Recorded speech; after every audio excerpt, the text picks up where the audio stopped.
環球大戰線深入世界最前線，全球各地的觀眾朋友，大家好，我是葉思密。今天的大主題趕快會聚焦在中東，現在戰火再度失控了。停火第3天，沒有想到紅海現在爆炸哦，炸出了一個新的戰場。胡塞組織狂轟沙國的能源命脈。另外一方面，今天也會來看到伊朗，他出動他的法塔赫飛彈，啟動了這個叫做拔釘子的戰術。是什麼樣的一個戰術呢？突破了美軍的基地防線。今天就這些議題會來做關注。好，先歡迎在場來賓。首先歡迎前資深外交官介文汲介大使。思密好，各位朋友大家好。清華大學講座教授張延廷張將軍。思密好，大家好。時事評論員王尚志尚志哥。思密好，各位朋友大家好。好，觀眾朋友，今天影片開始之前，記得幫我們的節目按讚了，寫下你在哪一個城市收看，可以寫思密，我在哪一個城市收看，我會一樣的親自來做回復。環球大戰線的這個我們的會員頻道已經成立了，再次的提醒觀眾朋友按下加入鍵，成為我們的戰友吧。好，今天的這個美伊戰事，我們要趕快來看到哦，現在停火說已經進入第3天了。川普他最新也放話說呢，現在大家都求我說可不可以不要開火。那他另外一方面也說，現在看起來呢，美伊有可能去走向達成一個協議，真的是這樣子嗎？還是他自己在自說自話呢？因為我們看到另外在紅海這邊另外一場戰爭，第2條的戰線已經正式的引爆了。也門胡塞組織開始把目標鎖定的地區就是在沙烏地阿拉伯，直接最新攻擊了沙國的能源命脈。趕快來看到包括了哪一些範圍？包括了東西輸油管線，還有它的阿布蓋格等等全球能源的關鍵設施，在現場爆出了兇猛的火光。來看一段現場最新畫面。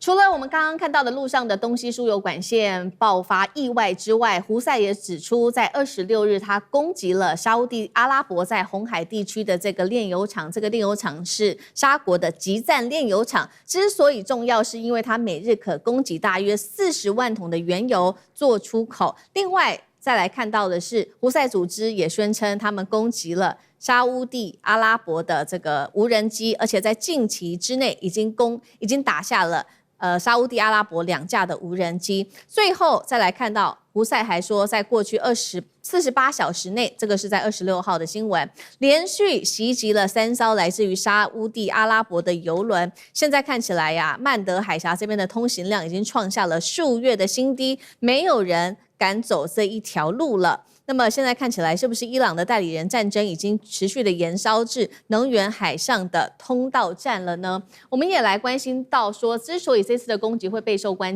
注，是因為沙烏地阿拉伯是全球最大的產油國之一，剛剛被炸的這個阿布蓋格的石油廠更是全球重要的石油處理中心。一旦能源遭受破壞，不只是影響到整個沙烏地阿拉伯，更是全球的油價跟能源的供應都會受到打擊。那麼胡塞組織，大家就在看說，以前不過就是在也門內戰中的一個地方武裝組織啊，怎麼現在它擁有這麼多的武器？不管是它擁有無人機、飛彈、遠程打擊能力，甚至都可以影響到整個區域的影響力在擴大。是否伊朗在這背後有偷偷的提供它什麼樣子的武器呢？現在說是不是有提供武器支援，甚至有情報支援，還有提供作戰經驗，還有目標的定位的武器，都提供給這個也門的胡塞組織呢？如果是真的是這樣子的話，這一場在中東的戰事是否全面的擴大？所以今天節目一開始先請教這個大使怎麼看了？胡塞為什麼不只是攻擊油輪，現在進一步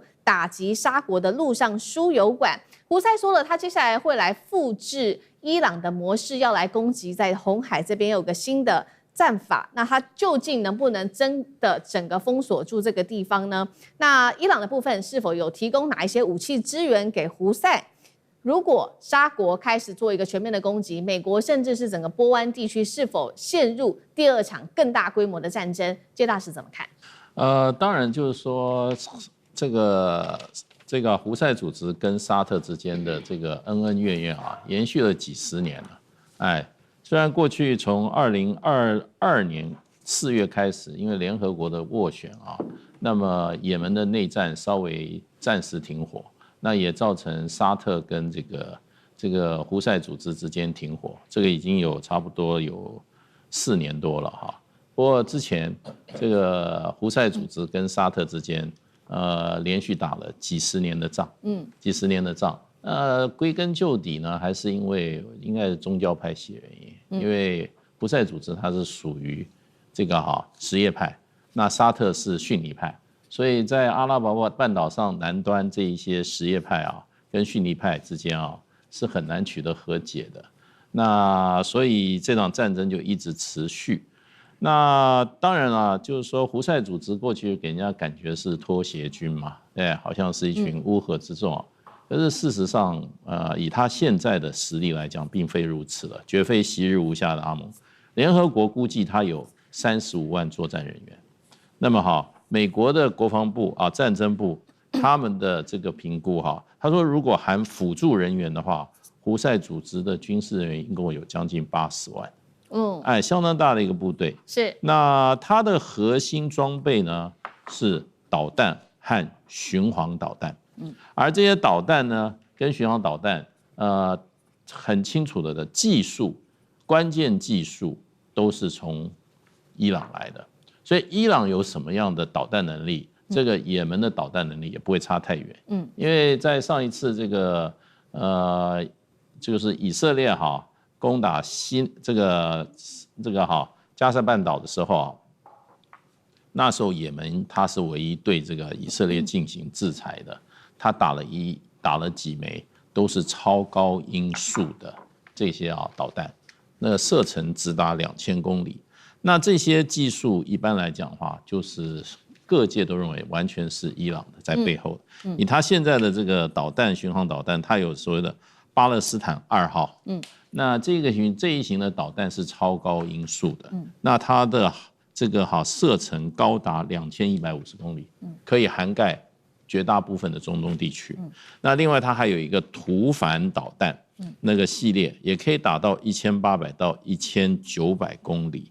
那它還有一個巡弋導彈，也就是 cruise missile， 隨着地形貼着地形飛的這種巡弋導彈，那麼叫聖城系列。它可以飛2000公里，所以光你看它的導彈系列就相當可觀。那另外它還有它的無人機系列，有一個叫薩馬德系列。那麼這一類的這一系列的這個無人機可以航程是1600到2500公里。另外它還有水下無人艇。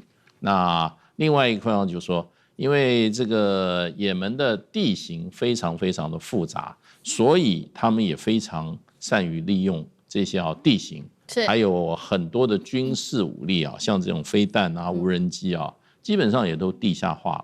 所以跟這個伊朗的做法是一樣，而且外界也非常確信，就是事實上這個胡塞組織他們跟這個革命衛隊，伊朗的革命衛隊在指揮體系上也是聯動的。那而且很多這些軍事顧問伊朗的軍事顧問還有大批的胡塞的武裝人員那麼之間那個互動也非常頻繁。這個胡塞的這個武裝人員都是到這個伊朗去受訓，然後呢，在也門呢也有大批的伊朗的軍事顧問直接在指導這個也門這個胡塞組織的作戰。所以整個說起來，事實上。這個伊朗有什麼戰力，胡塞就有什麼戰力。所以今天就是說這件事情雖然說當時是一件小事，引起了胡塞組織跟沙特之間的相互的攻擊。可是這件事情立刻就提高了，立刻就提升了，而且呢，以朝向封鎖紅海那麼有關的這個郵輪通道這個目標發展方向。這是非常符合現在美伊戰爭伊朗的這個戰略形勢的。那麼，因為除了荷姆茲海峽被封鎖，已經造成這個國際油價漲到1桶100塊美元了。如果說紅海再被封鎖的話，那國際油價就要跟那個火箭一樣往上升了。這個是對美國極為不利的。所以事實上的話，不論是這件事情，不能單純只看是胡塞組織跟沙特之間的恩怨，應該跟這個目前這個美國跟伊朗的戰爭連在一起來看。好，所以這個也變成了一場能源戰哦。先是荷姆茲海峽被封鎖，接下來沒想到胡塞這邊他的目標也要把這個紅海給封鎖住。那剛剛也提到了嘛，伊朗這邊提供了很多的技術資源，甚至軍事聯動、武器聯動等等給也門胡塞組織，所以胡塞組織也大幅提升了他的戰力，不管是他擁有導彈、無人機，甚至是無人艇，還有各式的。剛剛大使幫我們提到的各式導彈。那現在除了關注在也門這邊的消息之外，我們也來看到這個伊朗的攻勢持續，尤其呢，他現在攻擊的目標，我們也看到了是在這個約旦的地區，約旦的薩爾蒂空軍基地。今天之所以把這個空軍基地拿出來說，是因為它在中東對於美軍來說是特別重要的一個前進基地。這邊這個基地掌控的資訊包括了有情報的監控、無人機的作戰、空中支援，還有軍事的協調，都是靠這個基地。那伊朗現在打這個區域，它用的是什麼樣子的一個戰術呢？它利用的就是法塔赫的飛彈家族，採取叫做拔釘子的戰術，集中火力直接去攻擊關鍵基地，削弱美軍在這邊的作戰節點，再降低美軍後續的打擊能力。所以呢，我們來看伊朗也特別公布了，從7月份，現在時間已經到了7月底嘛，從月初到現在，它到底打下了哪一些美軍重要的目標呢？這邊直指包括了美軍重要的多個中東基地之外，還包括了營房、MQ9 無人機庫啊、運輸機，還有我們剛剛講的約旦基地、飛機掩體、無人機設施、新建的倉庫等等很多都是重要的建築。那麼軍事設備的部分，伊朗也宣稱它打下了47套的美軍雷達防空系統、44個後勤支援設施、48個作戰基礎的單位，還有各類的航空設備。根據了解，美國的這一些精準飛彈消耗率已經高達了70%將軍怎麼看？伊朗他祭出了這個叫做拔釘子戰術，如何改變中東的戰爭模式？美國還撐得住嗎？尤其是約旦這個基地現在被拿下來，是不是等於找到了一個美軍在這邊的一個破口，關鍵的一個破口？那將軍怎麼解讀？這個拔釘子戰術就是針對美軍駐在中東地區的有生戰力，把它做摧毀。這有生戰力包括這個機庫、敞篷，還有修護，還有它的放了作戰資材的倉庫，這些都是有生戰力啊！我專門打你有生戰力。也包括你這個機庫機堡被打掉了，那你飛機停哪裡？如果裡面有停飛機，那你飛機也遭受破壞了。這都有，這就是發揮有生戰力的作戰資材。那伊朗專門破壞這些。那他這次用的是法塔赫2型，法塔赫2型是高超音速，是最新型。他打，你想想看，它可以打到它的射程是1500公里。我們整個阿拉伯半島最窄的地方是1200公里，那它最寬的地方也只不過在最南端。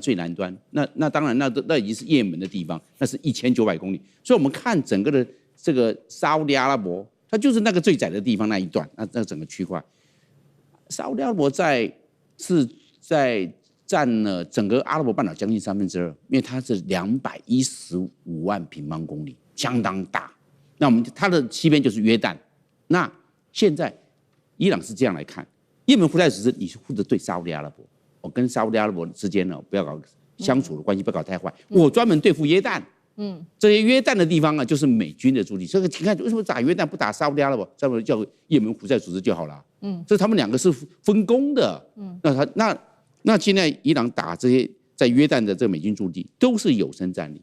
因為那個地方是比較遠邊，你如果是科威特、卡達、巴林，那都在這一邊都在波斯灣沿岸這個時候美軍已經後撤到約旦去了，因為在波斯灣沿岸的最容易被摧毀。是，那到約旦去，那我專門打約旦。是，那這樣子它是拔釘子戰術，這樣子美軍所能夠發揮的有生戰力，還有它的情報研究中心跟資料收集處理中心，收集伊朗的語音通信、無線電，那個基地就在那個地方，伊朗就把它做摧毀。這樣的話，美軍接收伊朗的情報，尤其是這種通訊情報能力又下降，那伊朗的這种隱蔽性又增高了。所以他这個打有生戰力，那美國面對的壓力大吧？川普要面對3個壓力，要不要繼續玩下去？所以他講伊朗很多人叫我不要再打了，那是老百姓叫你不要打。你問一下那個伊朗的他的那個總統要不要打？是你問那伊朗那個國會長要不要打？繼續打。你不要聽到老百姓他就有理由了，大家叫我不要打，那是老百姓叫你不要打。那現在面對啥？第一個，財政壓力，打仗要錢，而且美國現在通膨嚴重，他現在好像又要再升息了，因為要通膨啊，不然怎麼辦呢？然後現在國債也高，你要打仗就是要軍費，所以這個經濟財政的壓力大，川普要不要去面對？對，第二大壓力就是我們所說的他的犧牲的大小，你要打下去，你美國要犧牲哦，他這個伊朗的這些報復，你會不會受傷？會啊，你看他的犧牲還做微調，這真正被戰死的18個調到14個，為什麼？那4個滅火的時候摔死啊，然後說那不算作戰，怎麼不算作戰？這整個戰區都算作戰了。這犧牲的大小，他比較忌諱。第3個就是國內的壓力。10月3號，美國期中選舉，美國所有的全部眾議員改選，川普壓力大不大？當然大。1/3的參議員改選，他壓不壓？當然大。11月3號馬上就要到了，所以在面對上還有國內的，我們的民調他一直在下滑。國內的這都是國內的壓力啊，他要不要去面對？當然要去面對啊。3大壓力，所以川普都要去考量，他能不能頂住這個壓力？所以我倒認為，川普在這方面。他打天庭，他是有所考量。那所以目前川普要止戰，他可以說是大家都叫我停戰，但是另外一方面也有一個說法，就是專家在指出說，是不是美國現在正在大規模的在備戰呢？現在有另外一個說法，原因是因為從軍事上面看到了一些跡象，美國正在快速的部署他們的防空系統、反飛彈的戰力，以及中東地區都把它放在了以色列這邊做一個軍事上面的部署。那以色列也公開說了，川普最終可能被迫再次升高對於伊朗的軍事壓力，真的會有下一階段來自於美以對於中東地區的攻擊嗎？上志哥怎麼看？好，首先我想對於這個美伊，尤其美國方面，在上星期五晚上就突然就停火了，沒有任何的跡象。要知道，其實到目前為止呢，其實川普包括在他的這個社群的這個媒體當中，也沒有一個正式宣布停火，都是周邊的啦，包括聯合國大使啦，或美國周邊的。那當然，在美國方面，其實還是有開了好幾個會哈，都知道其實川普在美國方面其實也召開，把4星上將都找來，然後呢，包括了范斯、副總統范斯，還有這個聯席主席凱恩，都有具體的提出了報告。那報告都裡面的內容主要都是提什麼呢？提確實彈藥方面，他不敢跟川普講說彈藥不夠，跟他講說哦彈藥當中的損耗很多。那麼所以呢，這裡頭其實還是基本上立場上有建議，要不要繼續打下去？因為這一波從7月中旬打下來的部分，你就花了那麼多彈藥在打，但是你把伊朗有打殘的打下跪嗎？沒有啊，也就是說你繼續再打10天20天，伊朗可能還是一樣的，還不斷的回擊。所以說到這個階段來說，要休整。那在戰略上當中，美軍要休整，包括很多的武器的補充跟調度。我想這個部分雖然沒有這樣子公開去講，但是呢，這幾天其實我想最新的全世界的研判，就是這樣研判都是這樣子。不過呢，我們必須得要注意哦，雖然說美伊狀似停火，但是在周邊的部分其實是有很多地方風險繼續擴大的。首先第一個都叫胡塞。就在也門方面，胡塞跟沙特已經打起來了哈，而且這個打當中大家也是不留情面的，而且延伸所及就會對於紅海方面整體的這個原油控制，這裡頭沙特跟阿聯酋大筆的這個輸出哦，要從這個地方繞出去都卡住了。那麼其實在這裡頭其實是現在有在打的這個烽火所在。第二個其實眾所周知都要特別注意哦，因為這個時間點大家永遠不要忘記以色列針對於美伊這一波的停戰，公開表示說，他們保留他們本身的軍事權利，也就是說，他不是跟美國同步的。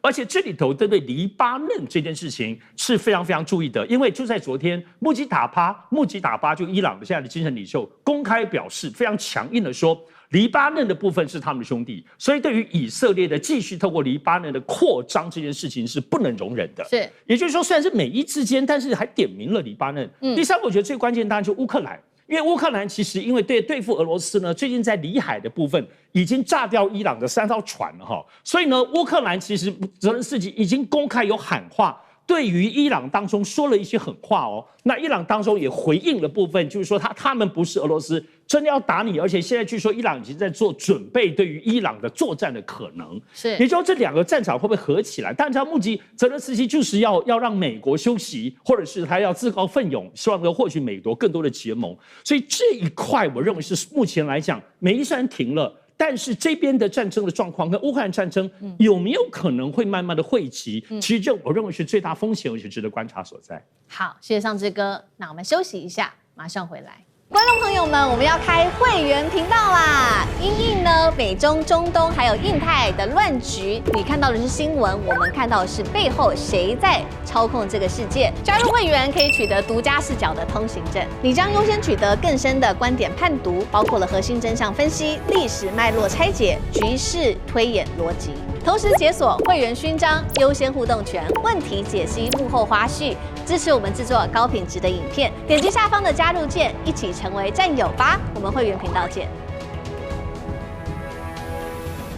好，接下來我們來看到日元崩跌風暴正式的引爆，來到了163大關失守哦，債務怪獸現在全面的壓境，而日本強勢復興的神話恐怕在高市早苗的帶領之下要破滅了嗎？未來它夾在美中對抗之間，是不是會被迫因為經濟的關係向中國大陸低頭呢？歡迎觀眾朋友留言跟我們做互動。如果您認為日本會低頭，留言寫1；如果您認為不會，那麼留言寫2，來跟我們一起互動。好，來看到日本迎來的一場新的經濟風暴。首先是日元的部分了，日元對上美元現在正式的跌破了163大關，這個數字創下了40年來最新的一個記錄。財務大臣這個時候也緊急喊話了，說政府已經準備好了，在外匯的市場，接下來如果再繼續日元下跌的話，他們會採取果斷的一個行動。那麼我們知道，日本為了過去要刺激經濟，他們會採這種低利率哦。但是現在隨着美國的利率維持高檔，資金流向美元，日元的壓力真的是已經越來越大了。好，這一場風暴，我們現在先看到的是日元的部分，再來看到日本的債市的部分。同樣啊，現在說是不是一場豪賭呢？因為日本的政府的債務現在規模來到了1300多兆日元，這個數字是史上最高，而佔 GDP 的佔比甚至是一度高達了快要250%哦。一旦利率持續的上升，那麼政府的支出的這個債息的成本還會再快速的飆升，而日本的30年期國債殖利率也持續的攀高，現在投資人也在看了日本的財政到底會不會出狀況啊？這個是債券的部分。那我們再來看到的是經濟的部分。過去 GDP 在過去的10年規模縮水幅度高達了14%，是全球唯一一個經濟規模倒退的國家哦。這個是我們收到的一個最新的消息，是全球10大經濟體當中唯一一個倒退的國家。好，所以現在日本首相高市早苗就很緊張啦，他現在面臨了政治上面的危機，因為呢，民眾一直在跟他抱怨說日元狂貶、物價狂漲，而且薪資壓力越來越大，面臨了3重壓力之下，高市早苗決定要來降低他的食品消費稅，然後他也說了，通膨我們現在正在解決啦，但是民眾還是不買單，他們說薪水就是追不上物價。那日本首相高市早苗現在看到了他的內閣的支持度超過70%的民眾已經對他表達高度的不滿了。日本現在看到了各式的數字，會不會爆發所謂的債務危機？尚志哥怎麼看？好，這個問題其實在我們節目，在很多的節目裡都討論很久了。那麼這次跌破163，究竟有什麼特別的意義？那這個部分的時間節點是什麼？要怎麼來看待？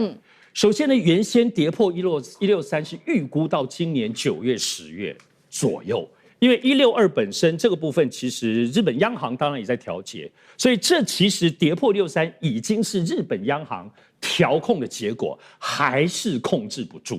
而且你會發現這次為什麼是日本高市早苗的財務大臣出來喊話，而不是日本央行的這個總裁出來喊話呢？而且日本央行總裁不出來講話已經好幾個月了，大家其實江湖都在傳說，我想事實也是，就說日本央行跟高市早苗政府基本上一定是很不合的，因為貨幣這件事情的匯率它就是央行在控制的。对。可是如果你高市早苗政府你出了一大堆東西，你現在還在擴張財務，全世界到處投資。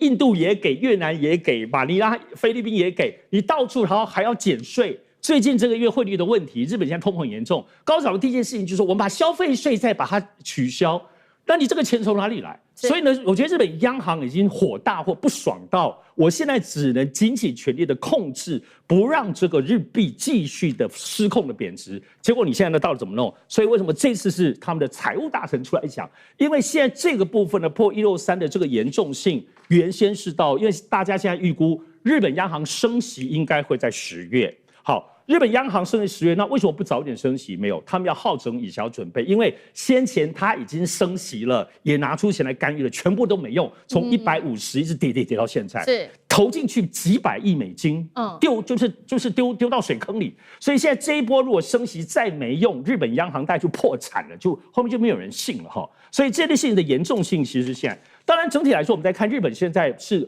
日元的匯率有問題。日本的日債也有問題，這邊有提到了。但我們簡單講，那當日本股市現在起起跌跌，只剩日本股市看起來好像還可以。但是呢，總體來說，表面上看，第一個就是為什麼這個匯率一直跌？總體來說，就美元跟日元的利差，它就是差10萬8千里。同樣的一筆錢，你把日元套到美國。它的利率什麼都不幹，就是快要4%，3.幾。那日本的利率只有0.7到1，你下面代起都沒走，你就把它轉到美元，你就一年就賺多少錢啊？所以這個東西你怎麼改？你怎麼擋得住日元一直被搬到美元去？第二個當然是信心問題。現在整個對高市早苗政府的全體的經濟政策，日元、日債。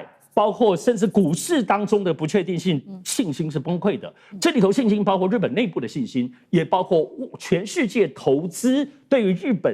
過去日元是一個安全的避風港，每次只要打仗，比如波灣動盪的話，日元就會升值，因為日元覺得日本經濟很安全。你看這一次美伊打成這個死去活來，日元簡直就是變成 nonsense。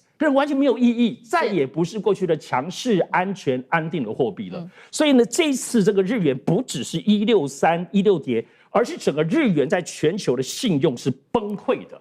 我們仔細撥開看裡面的幾個主要的波動問題，剛剛這是表面的問題，主要在裡面仔細看還是有什麼？日本的內部，因為對於日本的民眾來講，他也沒有進出口什麼匯率、日債跟他沒關係，他感受的就是通膨。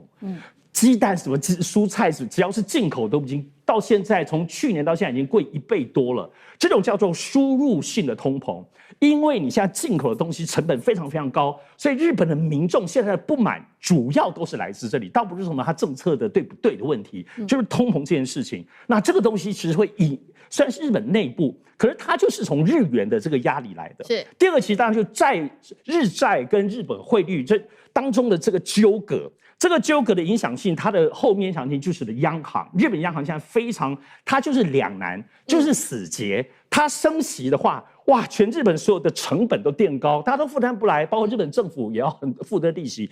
可是如果它不升息的時候，日元就完全就都失控。那現在全世界的投機的錢套匯，透過日本剛剛講轉去美元還是很多。那全球的金融波動在這裡頭，那也是日本就跟着全世界還一起波動。這4大原因是我們來看日元現在的這個當中是一個無解的死結。好，所以現在看起來，包括日元、日債、日本的經濟，還有甚至到影響到日本的整個投資人對日本的信心哦，都受到嚴重的打擊。那所以日本現在要不要救他們的經濟？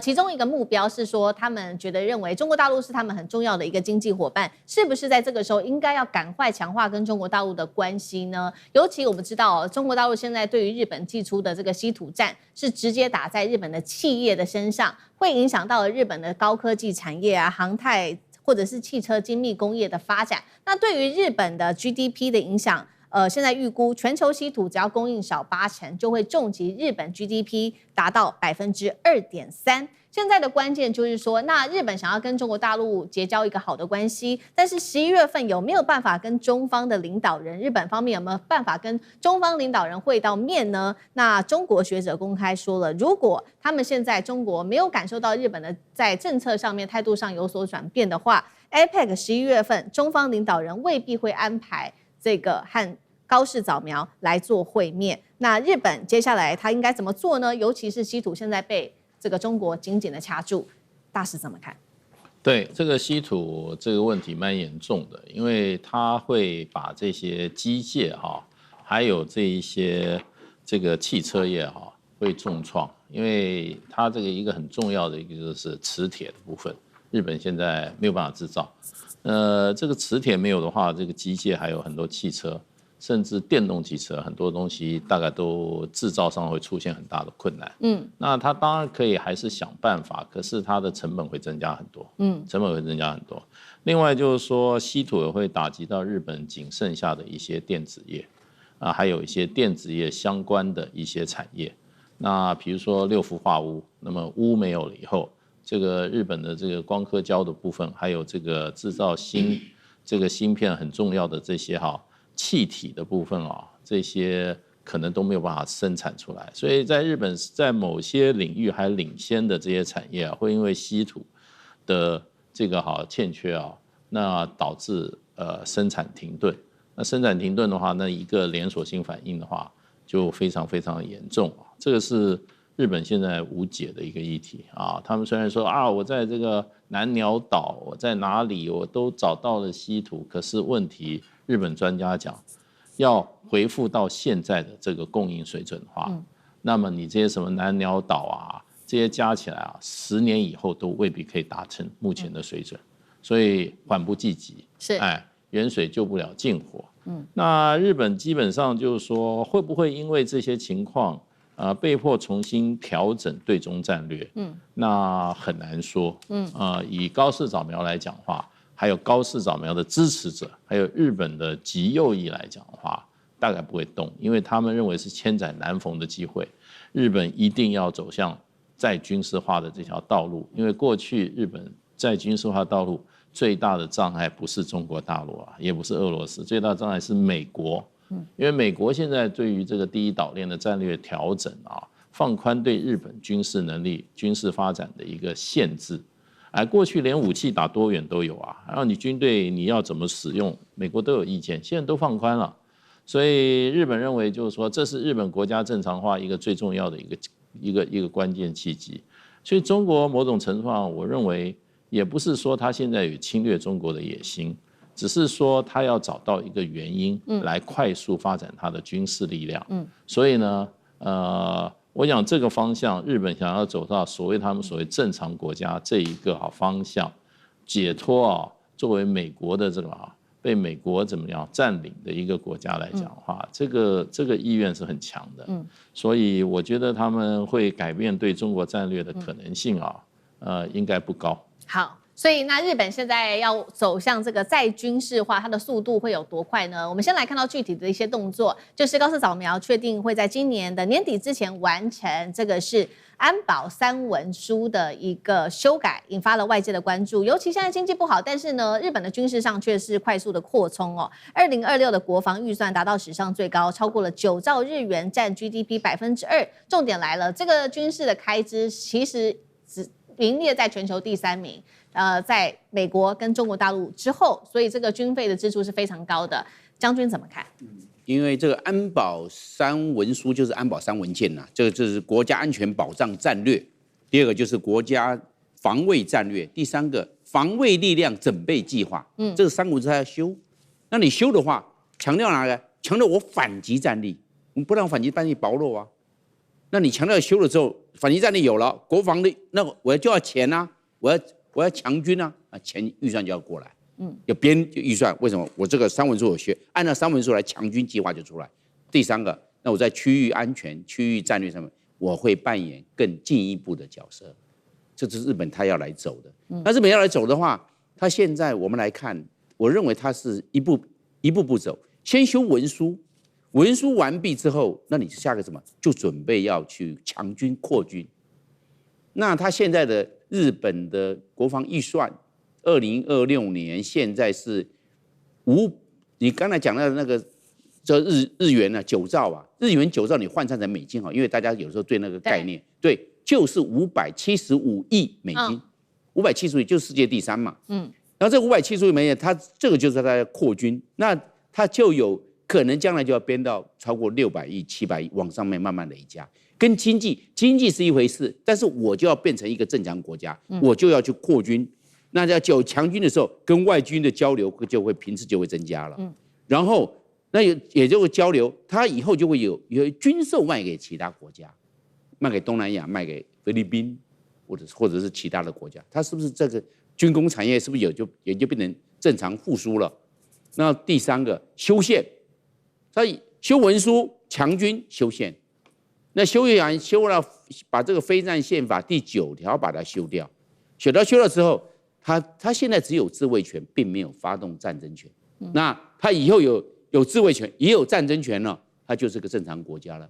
也就不會有自衛隊了，以後就變成國防軍，日本國防軍，或者稱為日本武裝部隊，也就是我的武力啊，就不是自衛队了。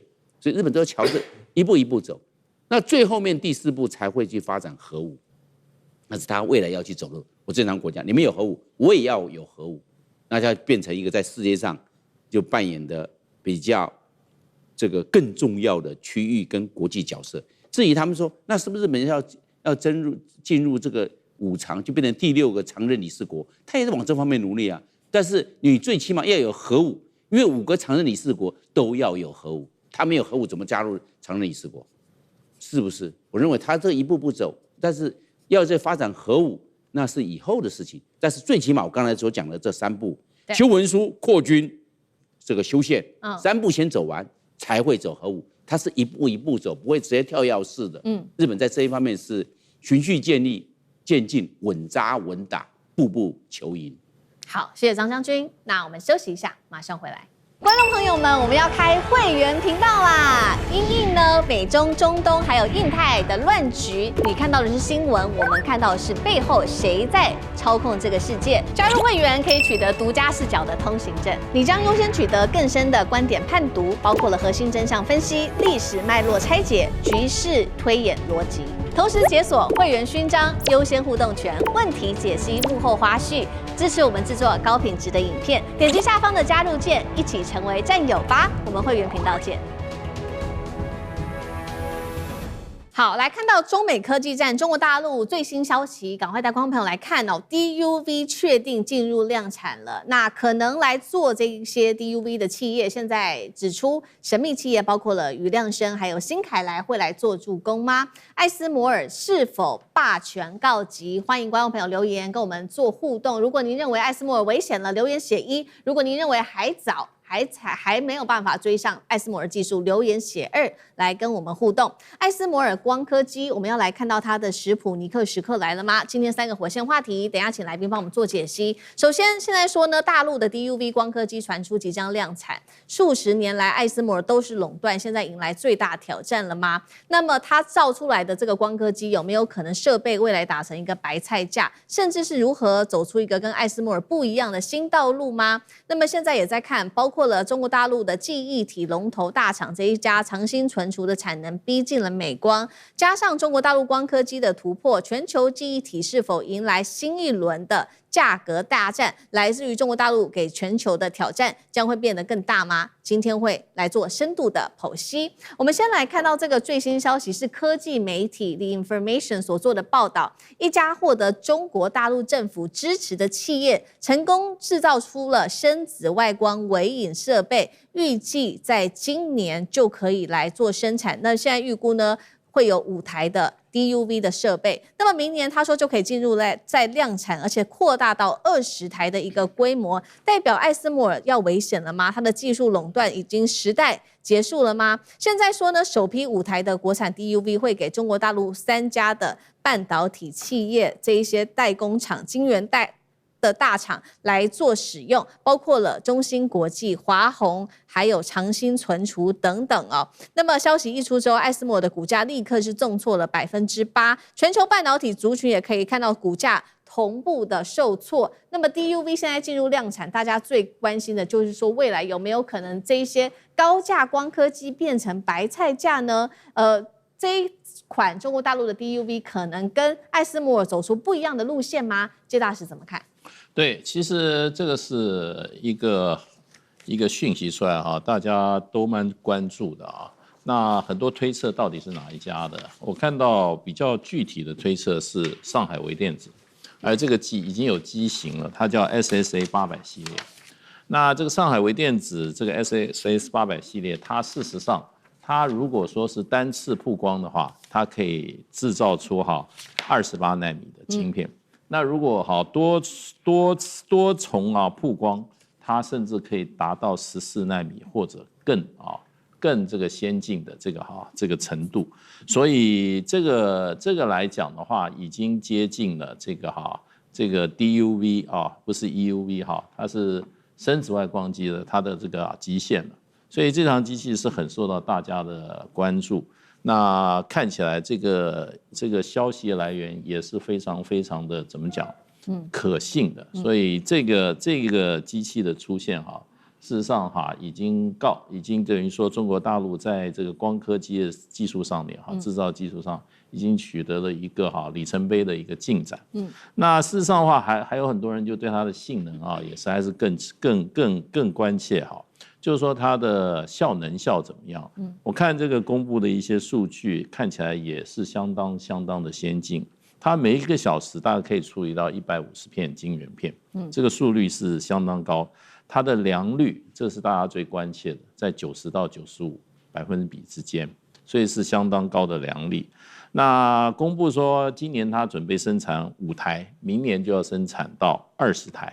那當然這個速度是算是快，可是如果說跟 ASML 同類機型來相比的話 ，ASML 這一類機型2025年它就一共生產了131台，所以在這個量上面還是有很大的一個差距。是，所以。不過就是說，這個基本上它已經經過測試階段，它已經直接進入商業生產了。所以這個後面的追趕的話，可能也不會說太慢。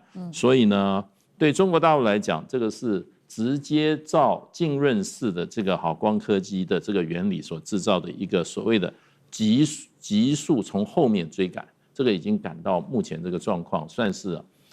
速度算是非常快了。是，那這是從所謂的集體直追。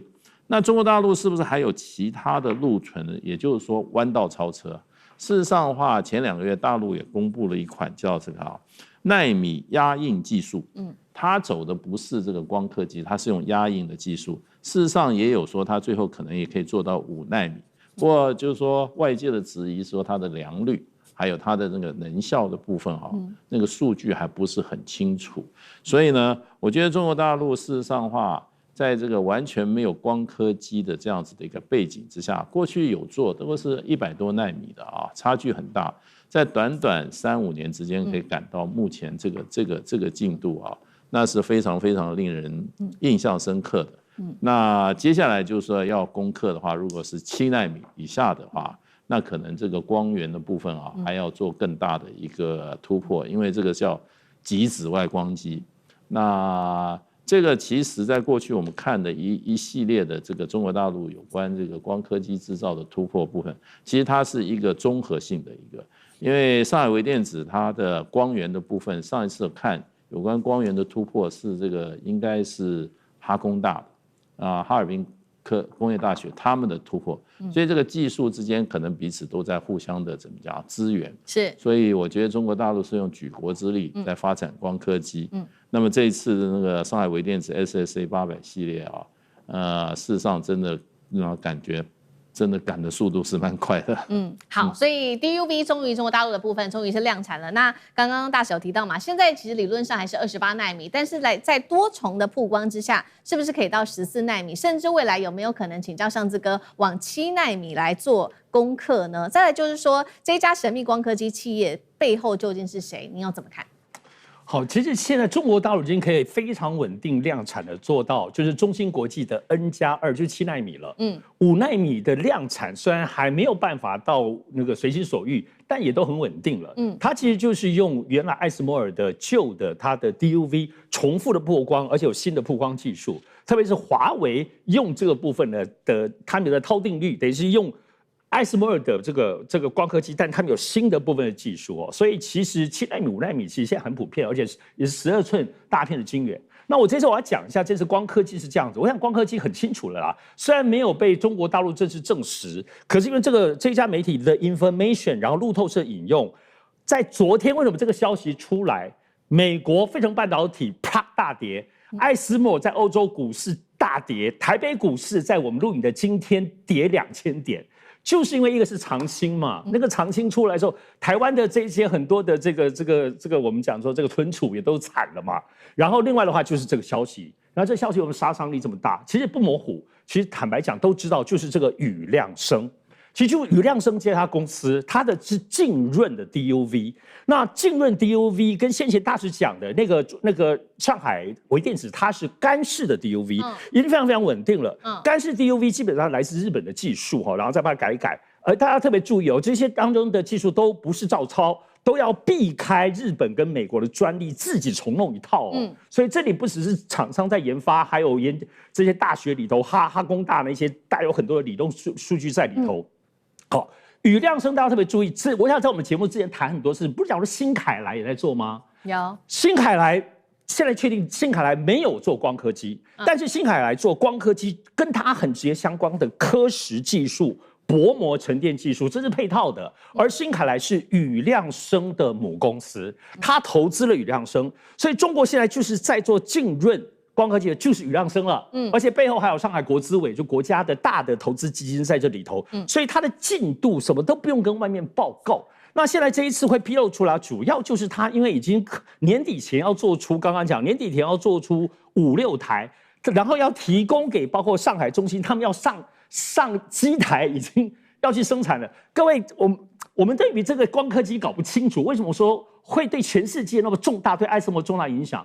一台光刻機，你不要說 DUV、EUV， 裡面有70萬個零件，70萬個零件以艾斯摩來說是全世界美國、日本是幾萬個公司提供的。好，中國大陸難道宇亮生自己做這些零件嗎？所以說這個光刻機意味着中國能做的話，表示中國也能做出10萬個、70萬個零件。這個當中是一整個供應鏈，每一樣東西，剛剛講刻蝕、薄膜沉澱，然後另外還有這種清洗。每一樣都有技術，每一樣都有公司，族繁不及備載。所以呢，這個部分是大家對於全世界光刻機，所以你也不是一台機器，它不是一台印表機，各位。所以這個當中的影響性，大家特別注意，它的衝擊就這麼大。是。好，我們這樣講，光刻機真的是最重要的定義。如果中國大陸能夠慢慢趕上，它現在距離艾斯摩爾還很遠啦，但是它整個70萬個零件都有了，你覺得後面呢？追的速度就更快了。我們盤點一下，其實最近好多東西，我覺得值得跟大家說一下哦。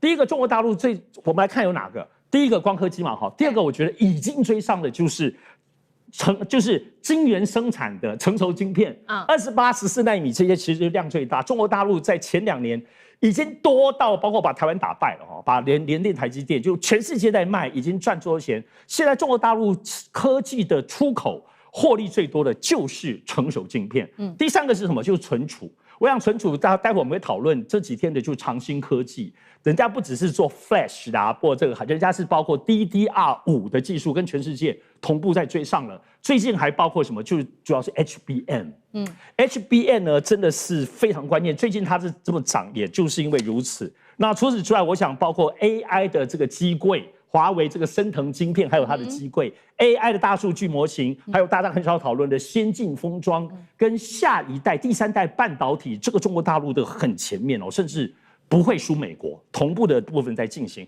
我想這些其實都是值得，包括第3季、第4季也都會有很多新的哈，除了 Kimi 這個大數據模型之外，還有好多，包括 DeepSeek 的 V4哈，全部都要出來了。我覺得到年底之前會把全世界的科技類股狠狠打臉一大波。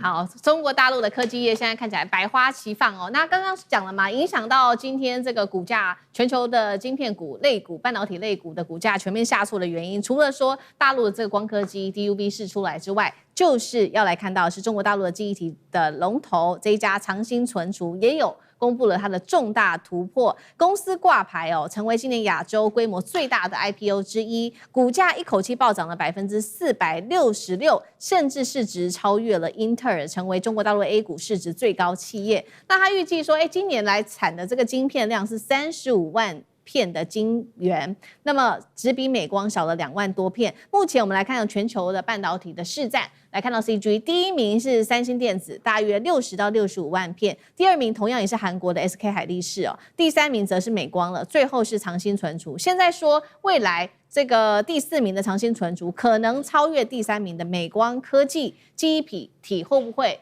也出現了所謂的白菜價，對美國造成威脅呢？將軍又怎麼看？這長興存儲它的發展的模式，我認為跟中國大陸一貫的發展模式哦，先攻占市場，先不要強調利潤，你先攻占市場，有市場之後再談利潤，所以這個邏輯哦，它是一直掌握住。我們來看這個大疆無人機，大疆無人機就是这樣，它現在在全世界市占率70%到80%之間。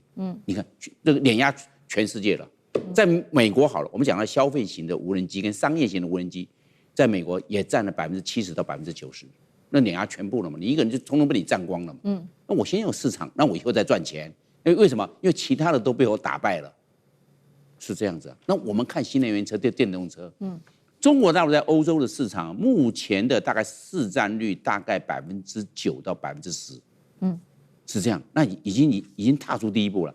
然後在英國占15%，你看多不多？我們只講的車子哦，你看歐洲的，包含英國、法國、意大利、德國都是做車的哦。中國大陸已經打入了。那現在的話，換句話說，2030年呢，中國大陸的這個車子大概要占在整個歐洲市場，包含英國占16%。那這樣的話，超過日本跟韓國的總量，在歐洲的車的總量，它一個人就碾壓了日本跟韓國的總量。那我們現在看長興存儲，長興存儲它現在是在第4名嘛，對不对？它輸給三星36到37，輸給海力士，然後第3名它輸給美光，它第4名。它現在第4名大概在9%、10%哦，但是你要看出來哦，先求市占率低銳，這個市占率出來之後，先用合理價，用合理價我的利潤不高，但是等到市場攻占了，就跟我剛剛講的，包含大疆無人機，包含新能源車，那這一個同樣的長興存儲之後，我們按照經濟學的模式，對，按照這個凱因斯跟亞當·史密，這供需啊，因為價格機能是一個看不見的手，由供需決定。但是我價格越低，變成我的需求會越高。為什麼？我的市場就這樣子啊，大家來供需嘛。我價格高，市場市占率就小；我價格低，市占率大。他就按照这個按照這個步驟走。前面有了，前面是摸了石頭過河，大家看到前面的模式來走。那長興存儲是不是將來當然要先把美光打敗，然後再來海力士，到最後面才是我們所講的三星。它一步步來，這樣慢慢攻占。所以是不是又大家講的，就是美國商務部長講的，變成產能過剩？我喜歡講那個講那個4個字產能過剩了，因為它整個量產出來啊，報酬規模就展現了，這個時候才瞧利潤。所以看它整個的一個發展邏輯，中國大陸一直走這些模式，這些模式還屢試不爽，其他國家還沒有辦法，因為其他國家可能要在整合上，尤其在人力支出，因為我們知道這個原料、人力支出、裝備、廠房，包含土地，你這個是做任何產品的4個大條件。中國大陸在這個人力資源、人力的成本上就是比較低，那比較低，成本低，那就有競爭力，那競爭力就出來了。所以它的發展模式，我認為一貫的發展模式不會變。好，謝謝張將軍。那我們休息一下，馬上回來。觀眾朋友們，我們要開會員頻道啦！因應呢美中、中東還有印太的亂局，你看到的是新聞，我們看到的是背後誰在操控這個世界。加入會員可以取得獨家視角的通行證，你將優先取得更深的觀點判讀，包括了核心真相分析、歷史脈絡拆解、局勢推演邏輯。同時解鎖會員勳章、優先互動權、問題解析、幕後花絮，支持我們製作高品質的影片。點擊下方的加入鍵，一起成為戰友吧！我們會員頻道見。持續來關心是伊朗的破壞者時速，這款飛彈達到了9600公里，而且還可以末端變向。現在說伊朗的飛彈越打越精準，是否背後有中國大陸的衛星、俄羅斯的戰術才來做幫助，打得越來越穩呢？另一方面，美國現在它的武器庫來到了警示的一個水位，愛國者跌破了1000枚，所以川普只好被迫踩剎車嗎？今天做一個深入的剖析，來看到是美軍現在中東多個基地都被伊朗打成廢墟，面對號稱最強的防空系統的美軍，為何這一次被伊朗的飛彈打得像切豆腐一樣直接打穿？尤其是前幾天發生在約旦的美軍基地遭轟的畫面，我們來看一下現場的最新畫面。What's happening? Oh my God! Get cover! Get everywhere! Get down! Close! 好，從畫面中我們可以看到，伊朗的飛彈是直接命中在了基地，造成了當地巨大的爆炸聲響，而且大範圍的受損。現在說是不是當時伊朗方面寄出來的就是這款它的王牌飛彈，也是今天我們要特別談的這一款城堡破壞者呢。來看一下它的小檔案哦，它又叫做海巴爾破城者，射程的部分高達了1450公里，飛行的速度非常的快，重点是它的末端的速度了，可以高達9600公里，採用的是固態燃料，所以它的移動也比較靈活，可以做部署，造價更是便宜而且低廉。節目一開始先請教張將軍怎麼看？現在伊朗大約現在規模來看，2500枚的城堡破壞者，這個為什麼是伊朗說最強的一款飛彈呢？如何來突破美軍的防空網的？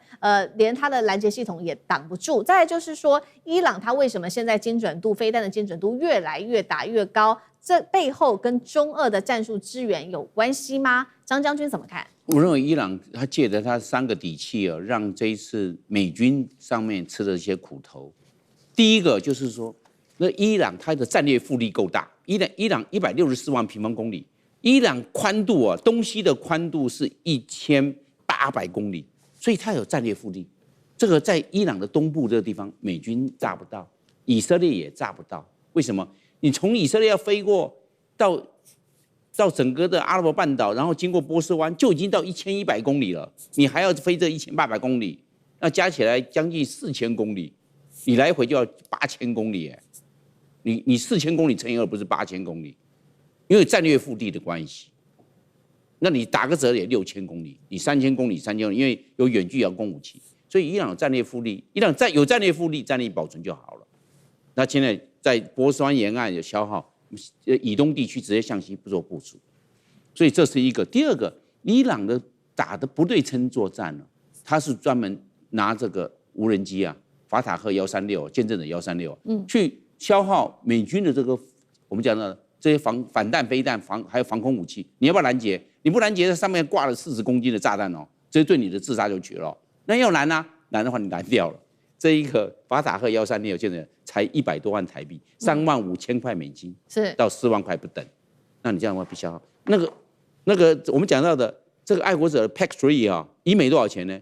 它整個一枚的造價在300萬美金，將近1億台幣。你要不要？你看看他這樣子跟你換，這是不對稱作戰。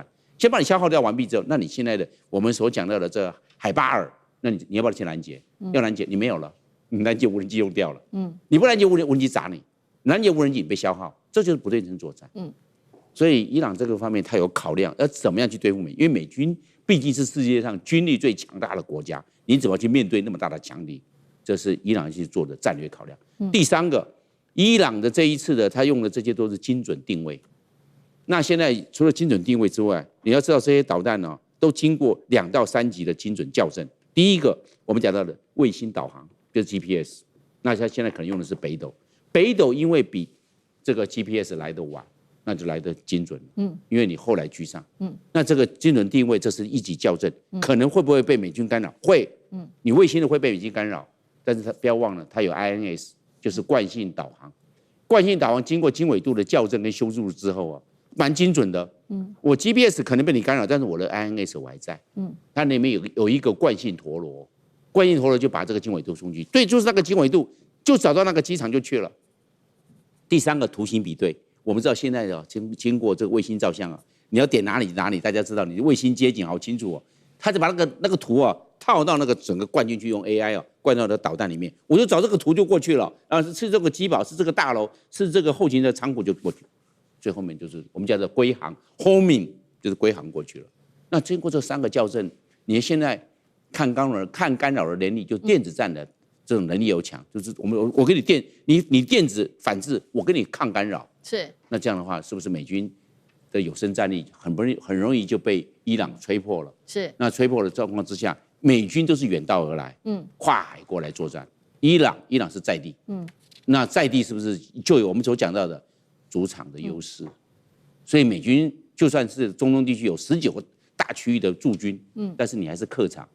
但是對伊朗來看，我是主場，好，所以伊朗在這方面善用它的優勢，而讓美軍吃了一些苦頭。是好，所以在這場戰爭，我們也看到伊朗祭出它的各式飛彈哦，摧毀了美軍多個重要的據點。那另外一方面，我們來看戰術的部分，它又祭出了什麼樣的戰術？這個叫做混合攻擊戰，來癱瘓美軍的防線，一共是3關。第一關，它會先用低成本的無人機來打這些基地，迫使它的雷達開關啊，還有它的防空位置就會全部知道。第二個，就用彈道飛彈、巡弋飛彈去從不同的地方來做發射，消耗美軍的防空資源，最後才會用到剛剛將軍特別幫我們提到的這款海巴爾破城者，因為它有末端機動的一個能力，而且它的目標是非常清晰的，打的包括了美國重要的這些雷達，癱瘓它的這些系統，即使發動車有攔截彈，也會因此失去目標，沒辦法有效作戰。最後，伊朗它的優勢在它的成本，美軍的攔截飛彈的成本非常高，一枚可能就要最多達到1500萬美元了。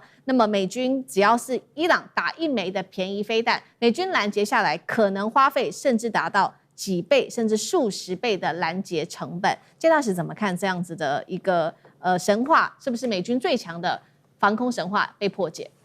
現在看起來就是被破解，因為你的基地都沒有辦法防。那你不是你的這些防空這個系統基本上沒有用嘛？你剛剛提了美軍已經打掉它幾十套這個所謂的這個雷達系統了。這雷達系統本身是相當關鍵的基礎設施啊，軍事基礎設施。你要能夠把雷達系統保好啊，那你現在被打掉40-50套了，就表示你保護不了啊。對，這裡面我們就講這個破城者這個飛彈，它就是標準的超高音速飛彈。因為它的這個末端的這個時速哈是9600公里，9000公里根本就是7.7馬赫到7.8馬赫。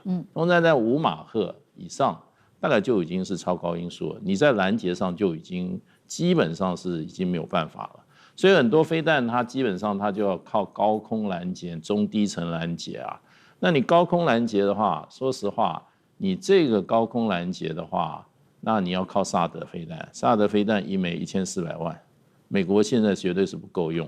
那因為那個時候這個美伊戰爭剛開打沒多久，就傳出來韓國的薩德飛彈已經被撤出來了。撤到哪？撤到這個打美伊戰爭去了。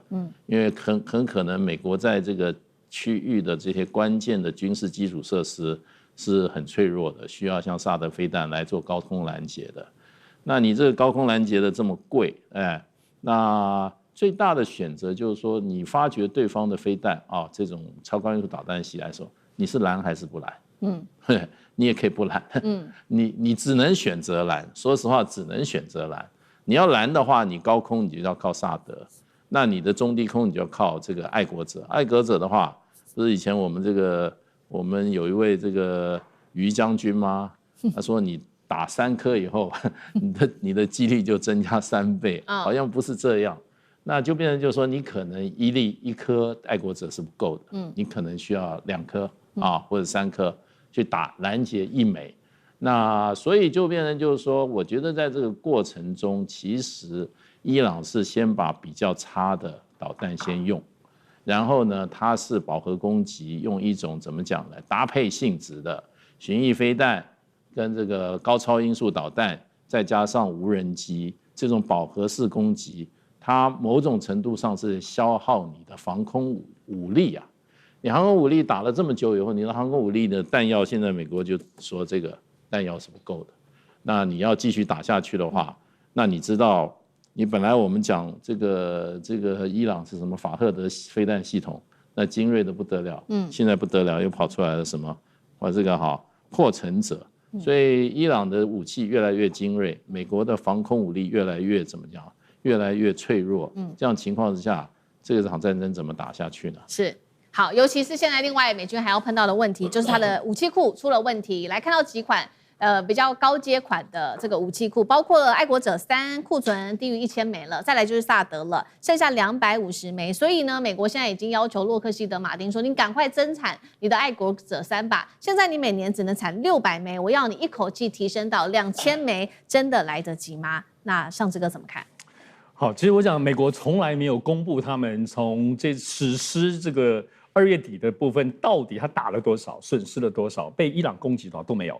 但是呢，還是有權威機構啦。我想 CSIS 在全世界來說都是非常公認、很權威的一個機構。他們從多方面的，比如說伊朗也會說他們打了很多，他其實還是會對照參考，但基本上不會引用。所以呢，現在以 CSIS 的，我們現在在外界大家在討論，都是以他們為統計。這個貴松松剛剛提到這個薩德飛彈，真的是在400枚美國原先擁有的庫存，在史詩就是2月底打那一波的時候，就打掉了大概約莫170、110到170枚左右。7月7號之後又打了數十枚，所以現在才估算說，它真的現在大概所剩的，市面講250枚，可能甚至都不到，甚至可能不到，可能就在200枚左右哈，這是最新的統計。而且你知道，就是整個伊朗攻擊的部分，其實真的就像剛剛前面你提到的，然後将軍也提到，伊朗其實直接先打你雷達，都先打雷達，然後之後再打你的，包括你的炮台、你的發射器，所以這個部分是真的是很有頭腦的。所以這個一旦打了之後，好，我們講這個是薩德還是比較貴的。我們看，其實剛剛將軍有統計，以愛國者來說，舊型在過去美國大概是2500枚庫存，新型的部分大概2000枚。好。史詩級就2月、3月部分打多少呢？2500枚舊型打掉了1450枚，然後呢，新型的2000枚打掉了920枚，所以呢，這裡頭其實算一算，真的都破50%了呢。也就是說，現在美軍的全部都在破50%，所以難怪最近其實，在川普的在美國。